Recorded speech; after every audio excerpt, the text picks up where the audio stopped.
Oke,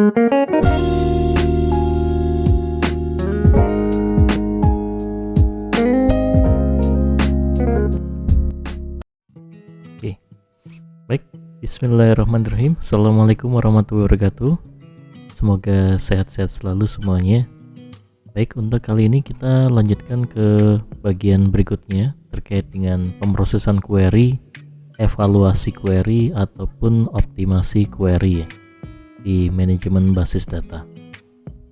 Pemrosesan query itu bagaimana query tersebut dikerjakan dan juga dipenuhi. Tentunya ada serangkaian aktivitas di sana ya.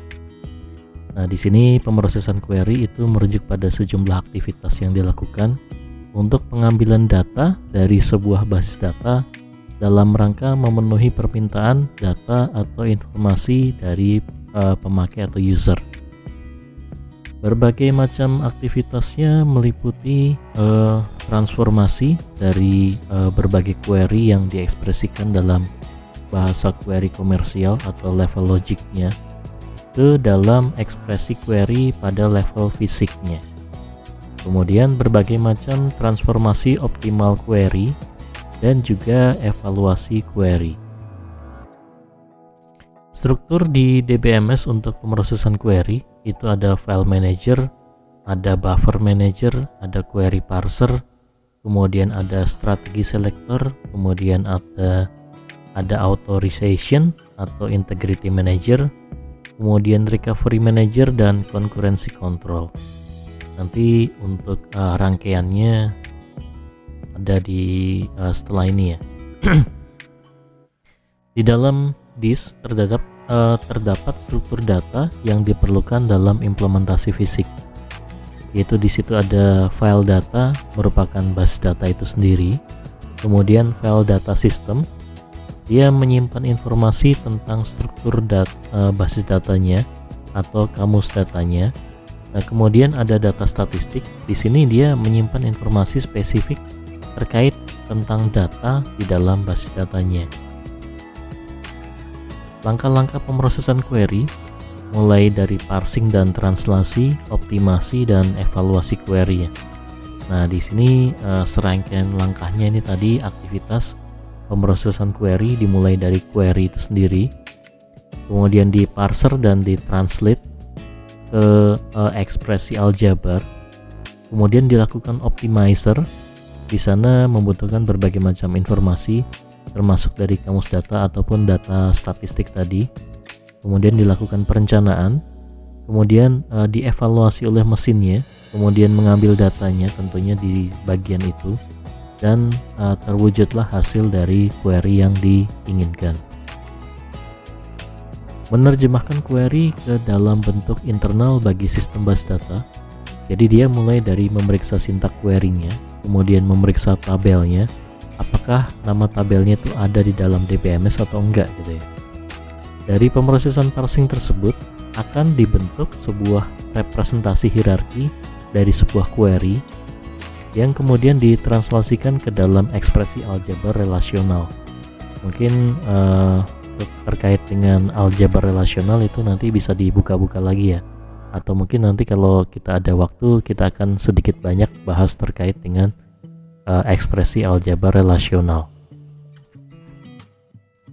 Contohnya ya, menampilkan daftar kode kuliah beserta SKS-nya yang diselenggarakan di semester 1 dan 2. Kalau bentuk umum SQL-nya itu kan kita pakai seperti ini ya. Select, kemudian kolom yang mana saja. Misalnya di situ tadi kode kuliah dan SKS-nya.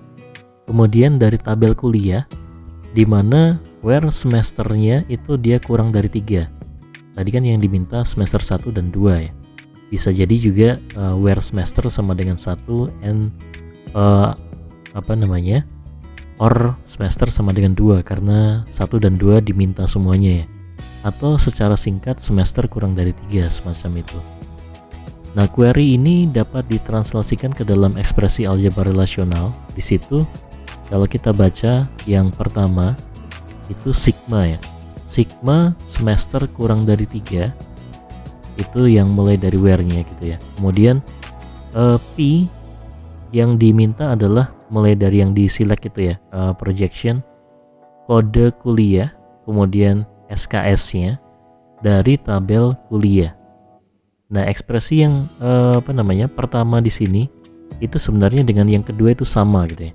Jadi bisa ditranslasikan dengan yang kedua, P kode kuliah SKS, kemudian itu yang diambil ya, kemudian sigma semester kurang dari 3 dari kuliah, semacam itu. Jadi baik ekspresi 1 dan ekspresi 2 itu nilainya sama-sama merujuk pada query yang di atas juga, seperti itu. Sama juga kalau kita membuat query itu kan juga tidak saklek ya. Beberapa query yang berbeda itu bisa jadi menghasilkan data atau informasi yang sama. Hasil evaluasi pada sebuah query yang dari relasi aljabar tadi itu di sini P kode kuliah, SKS. Kemudian ini secara hierarki, sigma semester kurang dari 3, gunakan indeks berdasarkan semester, itu diambil dari tabel kuliah semacam itu. Jadi hierarkinya semacam ini. Kemudian optimasi query merupakan proses pemilihan rencana eksekusi dari sebuah query dalam DBMS dilakukan oleh sebuah modul. Jadi ada modul khusus namanya optimizer gitu ya. Optimizer dia akan mengestimasi biaya, kecepatan eksekusinya dari setiap rencana eksekusi query yang ada, seperti itu ya. Nah, untuk memperoleh estimasi biaya rencana eksekusi query-nya, optimizer memanfaatkan sejumlah informasi statistik dari tabel yang terlibat. Jadi ukuran tabelnya, kemudian kedalaman indeksnya. Jadi nanti query optimizer ini dia akan mengestimasi biaya eksekusi query-nya. Estimasi biaya query itu strategi dalam mengevaluasi query tergantung pada biaya atau kecepatan eksekusinya. Optimizer query akan membuat informasi statistik yang tersimpan dalam katalog DBMS gitu ya, untuk memperkirakan besar biaya dari sebuah rencana query. Kalau di MySQL itu kita juga bisa memunculkan query cost-nya juga. Nanti mungkin bisa kita simulasikan atau kita demokan jika masih ada waktu ya. Jadi di MySQL bisa kita munculkan biaya query-nya ya, seperti itu. Kemudian informasi dalam katalog yang relevan dengan tabel base data itu meliputi, jadi ini informasi-informasi yang relevan di dalam katalog ya. Di situ ada NR, yaitu banyaknya baris data atau record dalam suatu tabel R gitu ya. BR itu banyaknya blok berisi baris data untuk tabel R. Kemudian SR itu ukuran setiap baris data dari tabel R dalam satuan byte. Kemudian kalau FR itu banyaknya baris data di tabel R yang bisa masuk dalam satu blok. Nah, kemudian ada VAR gitu ya. Yaitu dia banyaknya nilai unik yang ada dalam tabel R untuk atribut A. Nilai ini sama dengan ukuran dari ekspresi PAR semacam itu jika A itu adalah kunci dari tabel si R tadi. Maka kalau si A nya itu adalah primary key dari tabel R, maka VAR itu sama dengan NR gitu ya, banyaknya baris data record dalam tabel R tadi yang di atas ya. Kemudian ada SCAR, itu dia adalah kardinalitas seleksi dari atribut A dalam tabel R. Untuk sebuah tabel R dan sebuah atribut A dalam tabel tersebut, SCAR itu merupakan rata-rata banyaknya baris data yang memenuhi kondisi kesamaan terhadap atribut A. Jika A merupakan atribut kunci dalam tabel R, maka SCAR itu sama dengan 1. Untuk atribut bukan key, diperkirakan bahwa nilai unik VAR akan didistribusikan di antara baris data, sehingga kalau SCAR itu sama dengan NR per VAR. seperti itu ya. Jika diasumsikan baris data dalam tabel R disimpan secara bersamaan atau secara fisik dalam sebuah file, maka akan memenuhi persamaan BR itu adalah NR per FR. Informasi dalam katalog informasi berhubungan dengan indeks gitu ya, FI gitu ya, itu adalah rata-rata penurunan atau pembukaan dari simpul internal untuk indeks I. HT ke I, banyaknya level dari indeks I. Untuk sebuah indeks dengan struktur pohon seimbang pada atribut A di tabel R, HT ke I itu dia adalah log FI dari VAR-nya. Kemudian LBI menunjukkan banyaknya blok indeks pada level terbawah, leaf level ya, dari indeks ke I. Kemudian pengukuran biaya query. Biaya evaluasi query diukur dari banyaknya sumber daya sistem yang dipakai atau yang digunakan, meliputi pengaksesan disknya, itu kontribusinya paling dominan untuk biaya query-nya. Kemudian waktu CPU mengerjakan query, dan yang ketiga waktu komunikasi untuk sistem bus data paralel ataupun terdistribusi. Operasi paling dasar dalam pemrosesan query untuk mengakses data itu penelusuran file atau namanya file scan gitu ya. Jadi operasi paling dasar itu select all gitu ya. Dia file scan. Algoritma pencarian atau searching untuk menemukan dan mengambil baris data yang memenuhi kondisi seleksi. Penghilangan duplikasi data itu menggunakan pengurutan baris data, jadi diurutkan dulu baris baris data yang sama akan muncul berdekatan gitu ya, karena sudah diurutkan, maka dia akan langsung dihapus dan menyisakan satu saja yang tidak dihapus seperti itu ya. Jadi yang sama dihapus salah satu gitu ya. Untuk penghilangan duplikasi data dia butuh biaya yang besar. Beberapa bahasa query itu mensyaratkan adanya klausal khusus untuk secara eksplisit gitu ya, digunakan oleh user untuk menghilangkan baris duplikat. Seperti kalau kita gunakan query itu kan ada select distinct gitu ya. Dengan distinct berarti dia akan menghilangkan data-data yang duplikat gitu ya. Evaluasi ekspresi materialisasi itu mengevaluasi bagian per bagian secara berurutan. Hasil setiap evaluasi ditempatkan dalam sebuah tabel temporer untuk pemakaian berikutnya. Kelemahannya, di sini perlunya dibentuk tabel-tabel temporer. Biaya evaluasi materialisasi itu biaya semua operasi evaluasi ditambah dengan penulisan hasil operasi sementara ke dalam disk gitu ya. Jadi karena tadi ada dibentuk tabel-tabel temporer gitu. Jadi ada biaya juga untuk penulisan hasil operasi sementara di dalam disknya. Contoh materialisasi, contohnya di sini. Jadi di situ misalnya ekspresi aljabar relasionalnya itu P projectionnya, NIM nama mahasiswa, indeks nilai, kemudian sigma kode kuliahnya misalnya PAC 142 gitu. Itu dari tabel nilai dijoinkan dengan nilai, maka hierarkinya jadi seperti ini. Jadi dari mahasiswa, tabel mahasiswa, kemudian karena di dalam kurung di situ maka sigmanya dilakukan duluan. Jadi sigma kode kuliah PAC 142 dari tabel mahasiswa, kemudian baru dijoin dengan tabel nilai. Nah kemudian baru dilakukan projection dengan P-nya tadi, seperti itu. Evaluasi ekspresi pipeline mereduksi jumlah tabel temporer, mengurangi aktivitas penulisan ke buffer dan disk.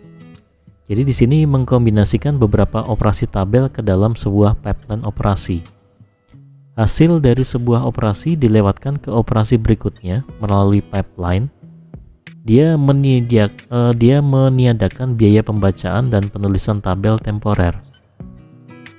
Setiap operasi dalam pipeline itu dimodelkan sebagai sebuah proses terpisah tapi berkesinambungan dalam sebuah sistem yang memanfaatkan aliran bus data dari masukan pipeline dan membentuk aliran bus data sebagai outputnya, keluarannya. Transformasi ekspresi relasional, query dapat diekspresikan dalam berbagai macam cara dengan biaya evaluasi yang berbeda gitu ya. Tugas query optimizer tadi gitu ya, dia mencari alternatif ekspresi query yang paling efisien untuk mendapatkan ekspresi query yang paling murah biayanya. Tentunya dia juga namanya optimizer, mencari yang paling murah costnya gitu ya. Langkah-langkah yang harus dilakukan, pertama, membuat ekspresi query secara logik sama dengan operasi awal. Aturan ekuivalensi itu nanti ada di belakang gitu ya. Jadi setelah ini maksudnya. Jadi ada aturan ekuivalensi yang bisa kita gunakan gitu ya. Kemudian yang kedua, menghitung biaya dari alternatif ekspresi tersebut. Nah, di sini ekspresi ekuivalensinya, misalnya tampilkan nama-nama mahasiswa yang mengambil mata kuliah bus data seperti itu.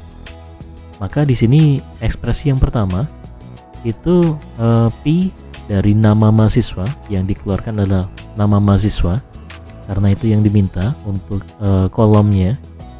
Kemudian sigma nama kuliahnya adalah bus data. Di situ dari tabel kuliah join nilai, join mahasiswa. Jadi sekaligus dijoinkan gitu ya. Ekspresi yang ekuivalen di situ adalah P nama mahasiswanya. Tapi yang sedikit berbeda di sini adalah si tabel kuliah itu dilakukan sigma di sini nama kuliah bus data duluan. Kemudian baru dilakukan join terhadap nilai dan juga mahasiswa. Jadi dia asosiatif itu, bisa dipertukarkan urutannya. Begitu. Jadi struktur pohon query asalnya di situ bagian kiri, atau kalau dari sana dari kanan gitu ya. Dari sini kiri P nama mahasiswa, kemudian sigma nama kuliah bus data, kemudian dia sigma di sini langsung dengan kuliah duluan, baru setelah dengan kuliah baru dia dijoinkan dengan nilai dan mahasiswa. Kalau yang sebelah kanannya yang sebelah kiri itu tadi yang yang pertama ya. Jadi kuliah, nilai dan mahasiswa itu dijoinkan sekaligus, kemudian dilakukan dengan sigma bus datanya. Sigma nama kuliah bus data maksudnya. Kemudian ekspresi ekuivalensi yang kedua itu yang sebelah kanan. Jadi si kuliah itu disigmakan dengan nama kuliah bus datanya duluan. Kemudian setelah dapat hasilnya, dia dilakukan join dengan nilai dan mahasiswa. Seperti itu. Jadi struktur hierarki pohonnya seperti ini. Itu menghasilkan hal yang sama ya. Nah, di sini ada aturan ekuivalensinya. Jadi misalnya kalau kita ingin merubah ekspresi aljabar relasionalnya, itu bisa dengan aturan ekuivalensi di sini. Aturan yang pertama, operasi seleksi konjungtif itu dapat direkonstruksi ke dalam sebuah sekuen seleksi individual. Jadi penjabaran dari sigma. Misalnya sigma di situ sigma P1 P2 dari E, maka itu sama dengan sigma P1 sigma P2 dari E gitu ya. E itu tabelnya ya. Jadi bisa dilakukan semacam itu. Kemudian yang kedua, bersifat komutatif untuk operasi seleksi. Jadi misalnya sigma P1 sigma P2E itu sama dengan sigma P2 kemudian sigma P1E gitu. Itu sama, komutatif gitu ya. Hanya operasi final dalam sekuen yang ketiga ya. Hanya operasi final dalam sekuen operasi proyeksi yang diperlukan. Sementara proyeksi lain dapat diabaikan. Jadi penjabaran dari P di sini misalnya PL1, PL2, PL3 dan seterusnya sampai PLN itu sama dengan Pi L1 dari E, seperti itu. Kemudian yang keempat, operasi natural join itu bersifat asosiatif, seperti contoh tadi ya. E1 kemudian join dengan E2, kemudian dia dilakukan duluan, kemudian baru dijoin dengan E3, itu sama dengan E1 kemudian dijoinkan dengan E2 join E3 gitu ya. Jadi E2 E3 duluan baru dengan E1, atau tadi E1 E2 duluan kemudian baru dengan E3, itu sama gitu, asosiatif. Kemudian aturan yang kelima yaitu operasi union dan interseksi, dia bersifat komutatif. E1 union E2 itu sama dengan E2 union E1, dibolak-balik sama ya. Termasuk juga interseksi di situ, E1 interseksi E2 itu sama dengan E2 interseksi E1. Dengan catatan operasi set difference itu tidak bersifat komutatif. Different itu ada minusnya ya, set difference. Untuk yang keenam, operasi union dan interseksi itu bersifat asosiatif. Di situ misalnya E1 union E2 itu dilakukan duluan, kemudian union E3 itu sama dengan E1 union E2 union E3 gitu ya. Jadi E2 E3 duluan baru dengan E1. Untuk interseksinya juga sama, dia asosiatif juga. E1 interseksi E2 kemudian baru dengan E3 itu sama dengan E1 kemudian diinterseksi dengan E2 dengan interseksi E3. Jadi E2 E3 duluan baru dengan E1. Jadi asosiatif, mana yang mau diselesaikan dulu itu sama. Kemudian nomor 7, operasi seleksi dapat didistribusikan ke operasi union, interseksi, dan juga set difference. Jadi di sini misalnya sigma P dari E1 min E2 itu sama dengan sigma P E1 minus E2, seperti itu. Atau sama dengan sigma P E1 minus sigma P E2. Kemudian yang ke-8, operasi proyeksi dapat didistribusikan ke operasi union. Jadi proyeksi ke union di sini. Jadi misalnya proyeksi PL gitu ya. E1 union E2 itu sama dengan PL E1 union PL dari E2. Jadi seperti itu. Jadi ada 8 aturan ekuivalensinya. Ekuivalensi ekspresi, contoh operasi seleksi. Untuk operasi seleksi seperti yang dicontohkan tadi ya, terdapat 2 aturan. Jalankan operasi seleksi seawal mungkin. Jadi seleksinya seawal mungkin, jadi P-nya seawal mungkin gitu ya. P nama mahasiswa, kemudian sigma nama kuliah base data, kemudian dia dari kuliah join nilai join mahasiswa gitu ya. Diubah ke ekspresi yang kedua tadi, P nama mahasiswa, kemudian sigma nama kuliah base data dari tabel kuliah duluan, kemudian dijoinkan dengan join antara nilai dan mahasiswa. Ganti ekspresi yang berbentuk P P1 P2E menjadi sigma sigma P1 P2E menjadi sigma P1 sigma P2E. Operasi natural join mengganti ekspresi R1 join R2 join R3 diganti menjadi R1 join R2 join R3 gitu.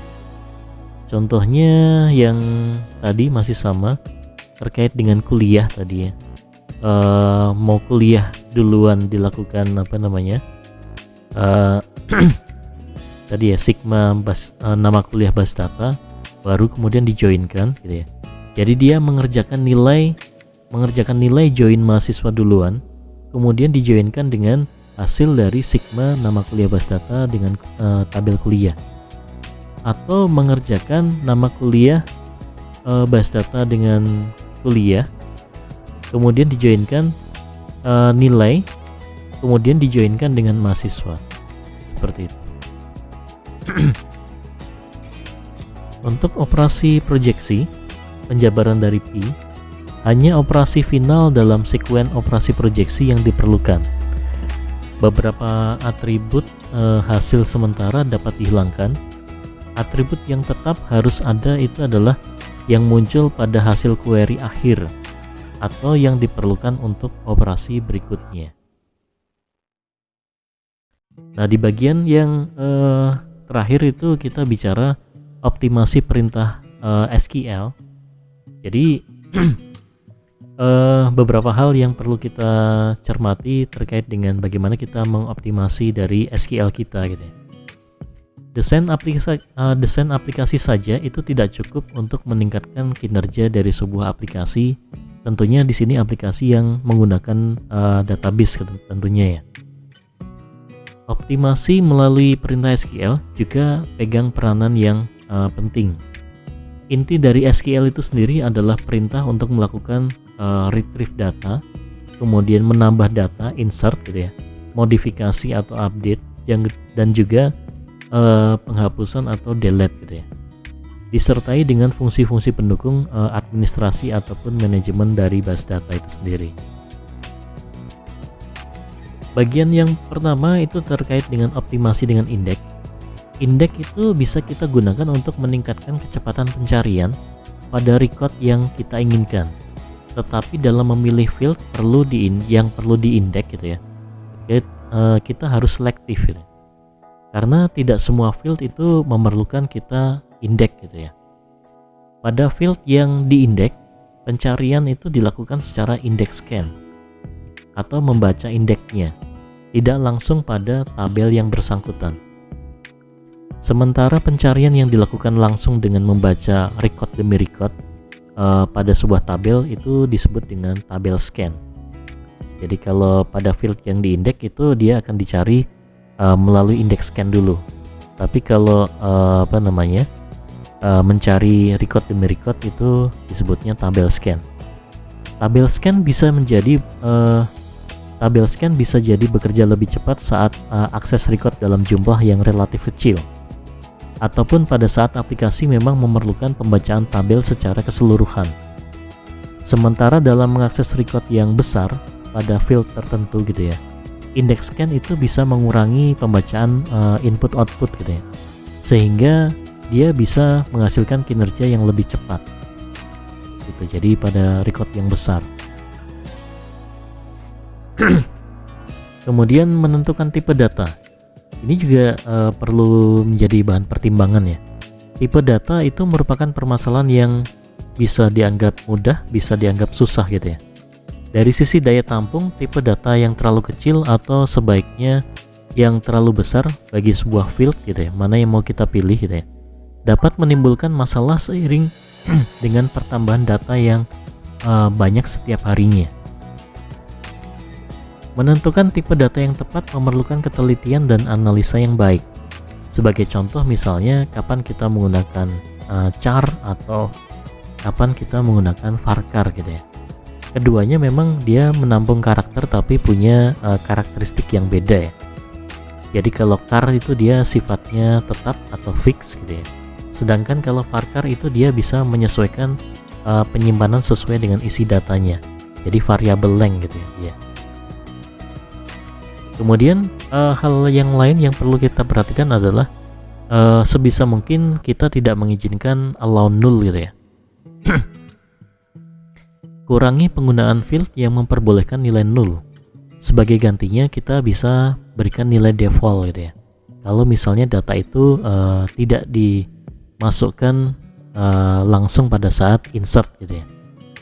Nilai null itu kadang-kadang rancu dalam interpretasi dari sebuah program gitu, oleh programmer, dapat mengakibatkan kesalahan logika dari pemrograman. Selain itu, field null itu dia juga tetap konsumsi byte tambahan, sehingga menambah beban pada query yang mengaksesnya. Jadi sama-sama menambahin konsumsi byte, kita berikan isi aja sekalian gitu ya. Karena poin yang ketiga tadi kadang rancu dalam interpretasi dari sebuah program atau programmernya kadang-kadang juga kadang-kadang bingung untuk nilai 0 gitu ya, mau diapakan. Kemudian query yang mudah terbaca, karena SQL itu adalah bahasa deklaratif gitu ya, maka tidak heran jika penulisan query itu berbentuk kalimat panjang, walaupun mungkin hanya untuk keperluan menampilkan satu field saja. Query yang panjang ditulis dalam satu baris jelas akan menyulitkan modifikasi dan juga sulit dipahami bagi yang membaca gitu ya. Akan jauh lebih baik jika penulisan query itu dalam format yang mudah dicerna. Jadi misalnya kita lakukan standarisasi huruf besar huruf kecil gitu ya. Misalnya kita konsisten dengan keyword SQL itu pakai huruf kapital misalnya. Jadi select from where itu huruf kapital semua, yang lain huruf kecil gitu ya. Seperti itu. Jadi dengan cara itu akan lebih mudah dibaca oleh orang lain gitu ya. Mudah dibaca manusia maksudnya ya. Dan juga kita bisa menambahkan komentar jika diperlukan, jika memang itu akan mempermudah query kita dibaca dan difahami gitu ya. Hindari select bintang. Select mungkin merupakan keyword yang paling sering kita gunakan gitu ya. Karena itu optimasi pada perintah select itu sangat mungkin bisa kita lakukan untuk memperbaiki kinerja dari aplikasi secara keseluruhan. Select bintang itu digunakan untuk melakukan query semua field gitu ya, yang pada sebuah tabel. Tetapi jika hanya ingin memproses field tertentu saja, maka sebaiknya ditulis fieldnya saja. Misalnya select field 1, field 2, field 3. Itu akan memperingan gitu ya. Hal ini mengurangi beban lalu lintas jaringan dan juga lock pada tabel pada field yang kita mau tadi gitu ya. Terutama jika tabel tersebut punya banyak field dan ukurannya gede. Jadi sebaiknya select bintang dihindari. Kemudian batasi order by. Penggunaan order by itu kita gunakan untuk melakukan sorting atau pengurutan data. Tapi ternyata dia punya konsekuensi menambah beban query juga. Karena akan menambah satu proses, yaitu proses pengurutan. Karena itu, gunakan order by hanya jika memang dibutuhkan oleh aplikasinya. Kalau memang enggak, tidak perlu kita urutkan, misalnya seperti itu ya. Atau jika dimungkinkan, dapat dilakukan pengurutan pada sisi kliennya saja, jangan pada sisi server. Misalnya ditampung di dalam sebuah komponen grid gitu ya. Kemudian gridnya itu yang melakukan pengurutan atau sortingnya sesuai dengan kebutuhan. Kemudian subquery atau join. Ada kalanya sebuah instruksi itu bisa kita tulis dalam subquery atau bisa juga dengan join. Manakah yang disarankan gitu ya, yang diprioritaskan? Maka di sini sebaiknya diprioritaskan penggunaan join gitu ya. Karena dalam kasus yang umum itu dia akan menghasilkan performa yang lebih baik daripada subquery. Walaupun demikian, mengolah query merupakan itu suatu seni gitu ya. Selalu ada kemungkinan ternyata subquery bisa kerjanya lebih cepat dibandingkan dengan join. Misalnya dalam kondisi penggunaan join yang terlalu banyak ataupun logika query yang tidak optimal. Jadi bisa jadi subquery juga bisa lebih cepat. Tapi pada umumnya join dia akan lebih cepat. Kemudian gunakan where dalam select. Nah, di sini pentingnya clausal where sebagai kondisi untuk menyaring data atau record yang ingin kita tampilkan. Jadi dia akan mengurangi atau meminimalkan beban jaringan. Pada sebuah tabel dengan jumlah data yang sangat besar di prosesnya, juga terjadi proses lock terhadap tabel tersebut, sehingga menyulitkan akses tabel yang bersangkutan oleh pengguna yang lain. Bahkan jika bermaksud memanggil seluruh record, tetap menggunakan where gitu ya. Merupakan kebiasaan yang baik tentunya di situ. Misalnya memanggil seluruhnya tapi tetap menggunakan where gitu ya. Jadi where yang bisa kita gunakan itu di situ misalnya where 1 sama dengan 1. Selalu kondisinya yang bernilai true gitu ya. Jadi dengan cara itu dia dikatakan akan lebih baik kinerjanya. Seperti itu. Kemudian membatasi jumlah record. Nah, di sini bayangkan jika kita ingin menampilkan isi dari sebuah tabel yang kita gunakan select, ternyata tabel tersebut punya jutaan record gitu ya. Jadi untuk tampil seluruhnya maka dia akan konsumsi cost query-nya juga akan tinggi. Skenario yang lebih buruk masih dapat terjadi, yaitu query tersebut diakses oleh ratusan pengguna ya, dalam waktu yang bersamaan ya. Tentunya di situ akan terjadi kendala ya. Untuk itu perlu dibatasi jumlah record yang berpotensi mengembalikan record dalam jumlah besar, kecuali memang benar-benar dibutuhkan. Kecuali ya, kalau di SQL Server itu kita bisa gunakan top gitu ya. Misalnya select top 100, maka hanya 100 data dari atas itu yang akan ditampilkan. Kalau di MySQL kita bisa gunakan limit gitu ya. Limit berapa? Limit 100 berarti 100 juga yang akan ditampilkan. Kemudian kecepatan akses operator. Di sini misalnya where 1 sama dengan 1 nilainya true gitu ya. Where 0 tidak sama dengan 1 nilainya juga true. Keduanya sama tapi keduanya itu akan diproses lebih cepat yang mana gitu ya. Kalau dari sisi kinerja, urutan operator yang diproses paling cepat itu adalah yang pertama adalah sama dengan gitu ya. Kemudian yang kedua, level kedua dia lebih dari sama dengan, kurang dari, dan kurang dari sama dengan. Urutan ketiganya like, urutan keempatnya baru tidak sama dengan. Jadi tidak dalam setiap kondisi operator dapat disubstitusikan seperti contoh sederhana di atas. Tetapi kita perlu ingat, mungkin kita prioritaskan penggunaan operator yang lebih cepat seperti itu ya. Kemudian batasi penggunaan function. Jadi gunakan function seperlunya saja. Misalnya di situ dicontohkan function use case gitu ya. Function use case itu kita gunakan untuk melakukan perubahan dari huruf kecil ke huruf besar gitu ya. Jadi uppercase gitu ya. Fungsi uppercase di sini juga akan menyebabkan tambahan cost juga untuk query-nya. Nah, sebaiknya mungkin kalau memang tidak diperlukan, tidak perlu kita gunakan. Jadi cukup misalnya di situ sama dengannya konstantannya adalah huruf ABC besar saja misalnya, seperti dicontohkan seperti itu. Nah, nanti juga perlu kita perhatikan juga mesin yang kita gunakan di dalam DBMS itu apakah dia case sensitif atau tidak gitu ya. Jadi kalau di pengaturan database-nya itu tidak case sensitif, berarti uppercase atau lowercase itu tidak perlu kita lakukan. Hasilnya akan sama. Kalau kita gunakan function tadi, itu malah justru akan menambah cost gitu ya. Jadi perlu kita pastikan pengaturan di database-nya itu akan lebih memperingan kinerja kita gitu ya. Ataupun misalnya kalau server tempat database berada itu juga apakah case sensitif atau tidak. Kalau di server-server Windows itu kemungkinan besar tidak case sensitif ya.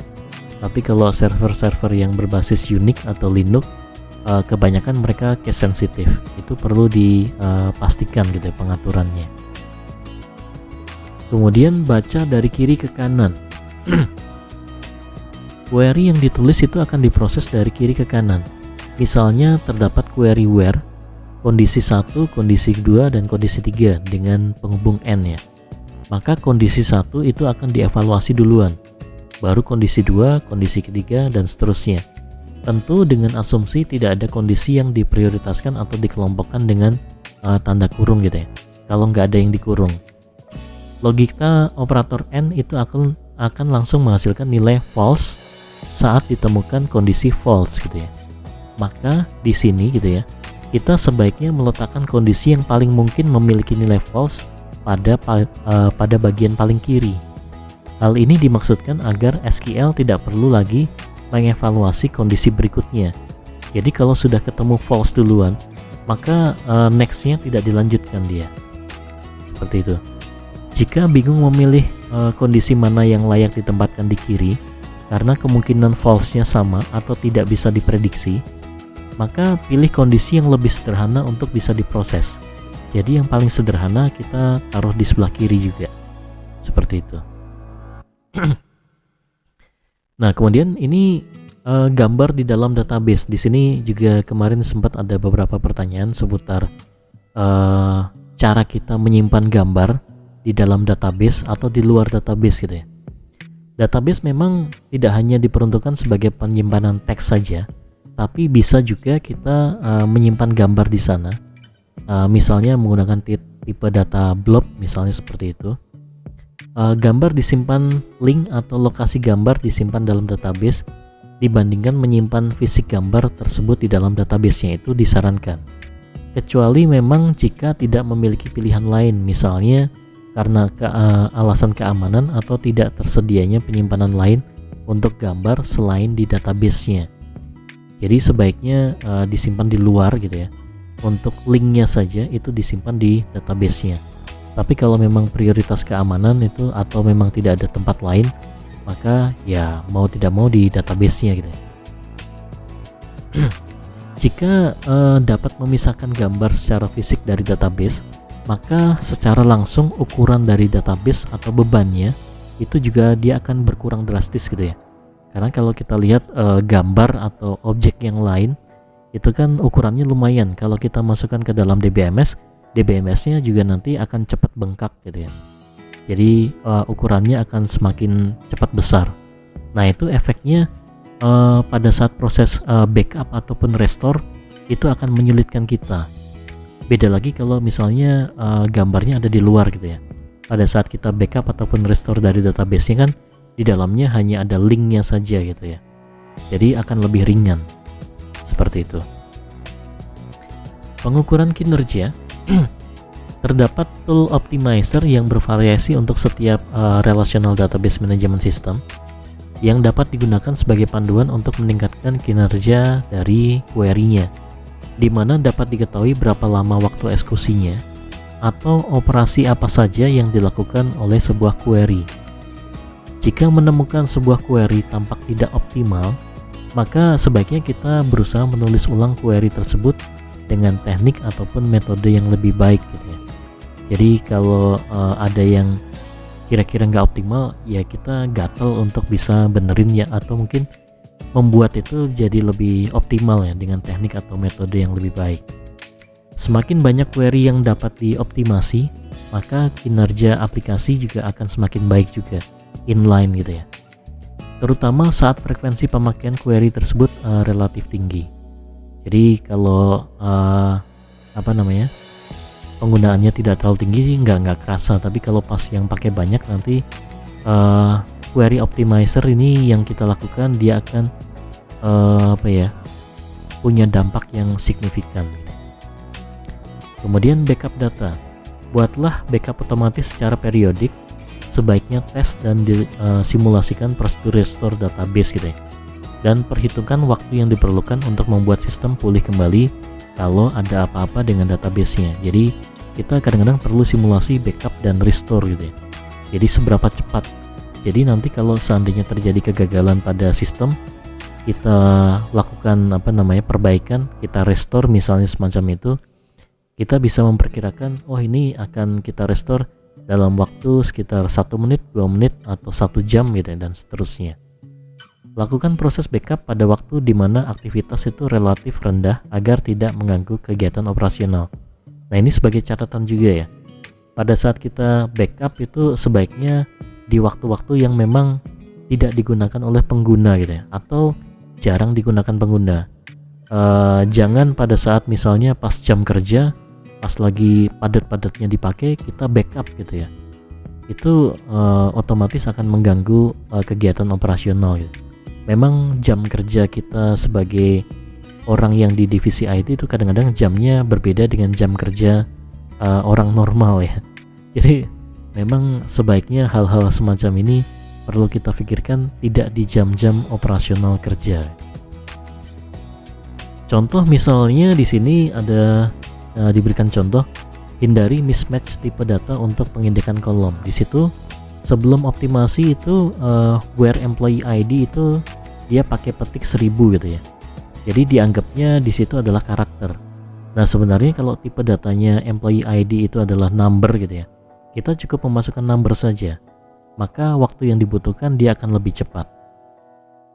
Contoh yang lain misalnya menentukan kondisi pada where bukan menggunakan pada having gitu ya. Jadi kiri dan kanan itu sebenarnya hasilnya nanti akan sama, tapi menentukan kondisinya itu pada di where, di situ misalnya having name-nya Karti itu ada di having name gitu ya.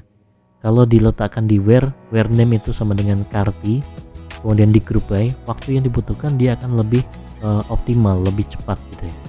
Jadi hal-hal semacam itu perlu dipikirkan, perlu dilakukan optimasi query-nya. Hindari fungsi pada kolom yang diindeks gitu ya. Misalnya di situ fungsi yang digunakan adalah substring. Substring itu kita gunakan untuk memotong karakter gitu ya. Jadi sebaiknya mungkin kita bisa gunakan cara lain yang lain, misalnya di situ menggunakan like char persen misalnya. Jadi waktu yang dibutuhkan dia akan lebih cepat. Penggunaan join untuk mengganti inner query. Jadi dengan join dia akan jauh lebih cepat daripada inner query. Di situ where employee ID in, kemudian ada query baru gitu ya.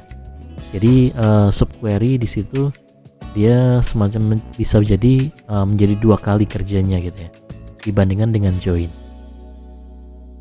Baik, mungkin seperti itu yang bisa kita sampaikan terkait dengan query, pemrosesan query ya. Oke, terima kasih atas perhatiannya, semoga bermanfaat. Sekian, wassalamualaikum warahmatullahi wabarakatuh. Jangan lupa jaga kesehatan.